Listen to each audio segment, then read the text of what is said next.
Bayangkan, satu hari Anda bangun tidur, buka tingkap rumah flat yang Anda duduki bertahun-tahun, dan tiba-tiba Anda dapat surat rasmi.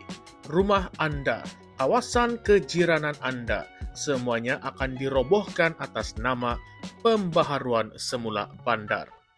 Persoalannya, adakah ia betul-betul untuk kebaikan rakyat atau sebenarnya ada pihak yang bakal kaut untung besar? Nah, inilah kontroversi panas yang sedang hangat diperdebatkan sekarang mengenai rang undang-undang pembaharuan semula bandar ataupun PSB. Salam sejahtera dan selamat datang ke channel ini, Current Sphere MY. Baiklah, kerajaan melalui Kementerian Perumahan dan Kerajaan Tempatan membentangkan RUU ini pada 21 Ogos yang lalu, dan bacaan kedua dijadwalkan hanya seminggu selepas itu. PSB dikatakan bertujuan untuk memberi kuasa kepada kerajaan persekutuan dan negeri membangunkan semula kawasan lama, termasuklah bangunan usang dan terbiar.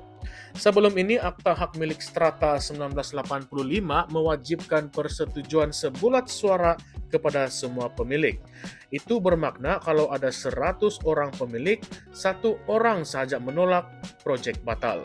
Tetapi PSB mahu turunkan ambang itu jauh lebih rendah, hanya 80%, 75% malah untuk bangunan yang tidak selamat ataupun terbengkalai, cukup dengan 51% sahaja.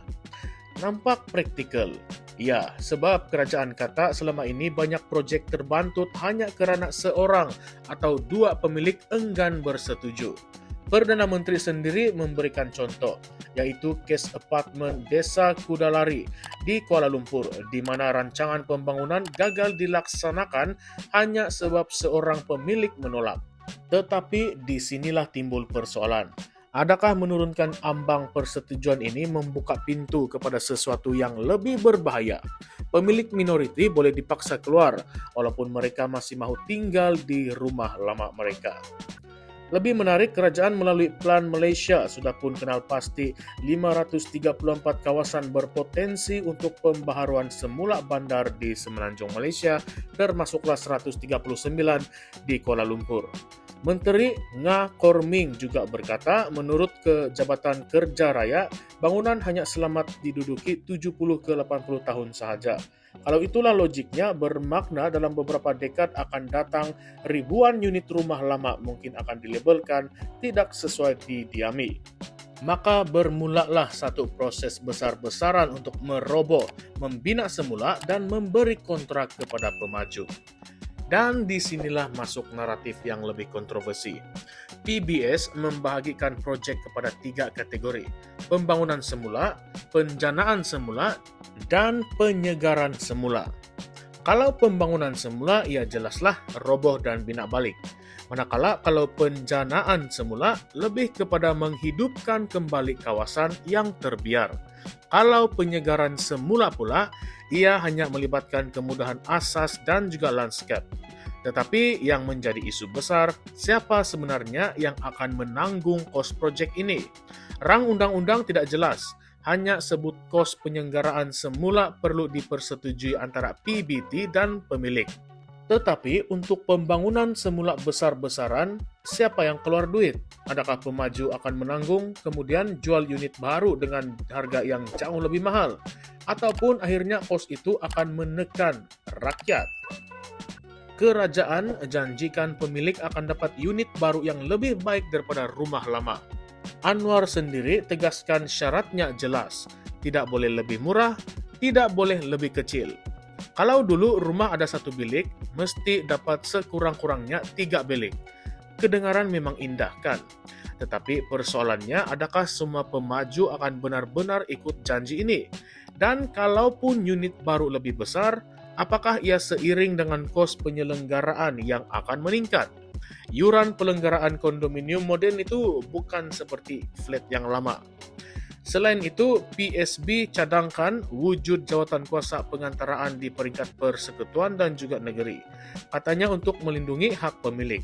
Tetapi ramai pengkritik risau jawatan kuasa ini hanyalah sekadar kosmetik, sedangkan kuasa sebenar masih di tangan eksekutif dan juga pemaju. MCA sendiri sudah suarakan kebimbangan. Begitu juga beberapa ahli parlimen PKR.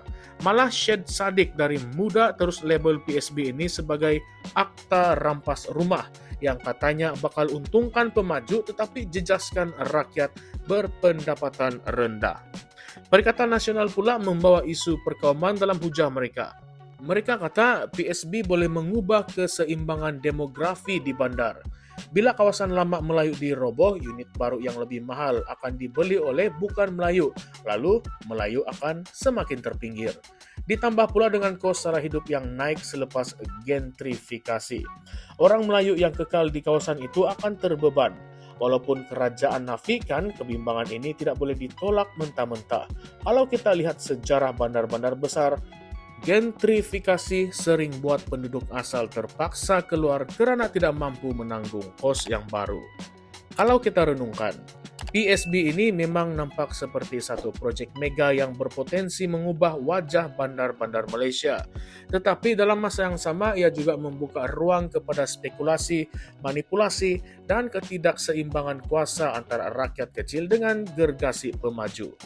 Kalau betul kerajaan serius mahu pastikan pemilik dilindungi, kenapa tidak ada klausa jelas tentang pampasan kewangan? Kenapa tidak ada perincian siapa tanggung kos sepenuhnya? Sekarang mari kita masuk ke soalan kontroversi yang paling besar. Adakah akta pembaharuan semula bandar ini sebenarnya untuk rakyat ataupun untuk pemaju? Kalau kita lihat pada janji-janji kerajaan, ia kedengaran manis. Rumah baru lebih baik, kawasan pun lebih selamat. Peluang pelaburan ratusan bilion ringgit. Tetapi kalau kita lihat pada realitinya, siapa yang paling akan untung? Yang paling untung itu siapa? Pemaju dapat proyek besar-besaran, kerajaan dapat image pembangunan pesat, tetapi rakyat yang kecil, terutamanya golongan B40 dan juga M40, mungkin terpaksa bayar harga tinggi. Sama ada dalam bentuk kos sara hidup, kehilangan komuniti asal, ataupun sekadar dipindahkan jauh ke kawasan penempatan sementara tanpa kepastian bila rumah baru siap. Lebih menimbulkan tanda tanya, kenapa rang undang-undang ini begitu cepat dibentangkan dan mahu diluluskan? Apakah ada desakan kuat daripada pihak pemaju yang selama ini terhalang dengan undang-undang lama? Kita tidak boleh lupa, dalam banyak kes sebelum ini, proyek-proyek pembangunan seringkali dilihat lebih mengutamakan keuntungan pemaju berbanding kesejahteraan penduduk asal. Adakah kali ini akan jadi berbeza? Atau sekadar sejarah berulang dengan wajah yang baru? Jadi, penonton sekalian, Anda sendiri yang harus fikir. Kita sama-sama fikir. Adakah PSB ini jalan ke hadapan untuk Malaysia menjadi negara moden dengan bandar bertaraf dunia? Ataupun sebenarnya pintu belakang untuk merampas rumah rakyat demi keuntungan korporat besar? Adakah kita sedang melihat satu akta yang bakal memulihkan bandar atau sebenarnya satu akta yang perlahan-lahan mengusir rakyat miskin keluar daripada bandar? Inilah perbincangan yang kita kena hadapi.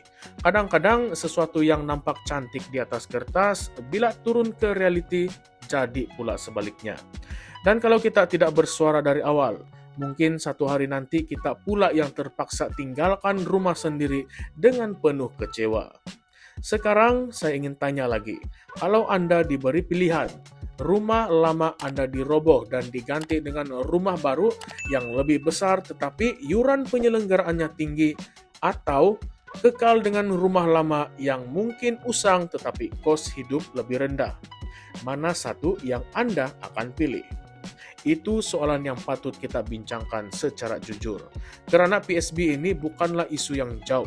Ia mungkin satu hari nanti mengetuk pintu rumah Anda sendiri. Dan disinilah saya ingin tinggalkan Anda dengan persoalan yang pedas. Adakah ini pembaharuan ataupun pengusiran moden? Adakah kerajaan benar-benar ikhlas atau ada tangan gaib pemaju yang sedang mengatur langkah?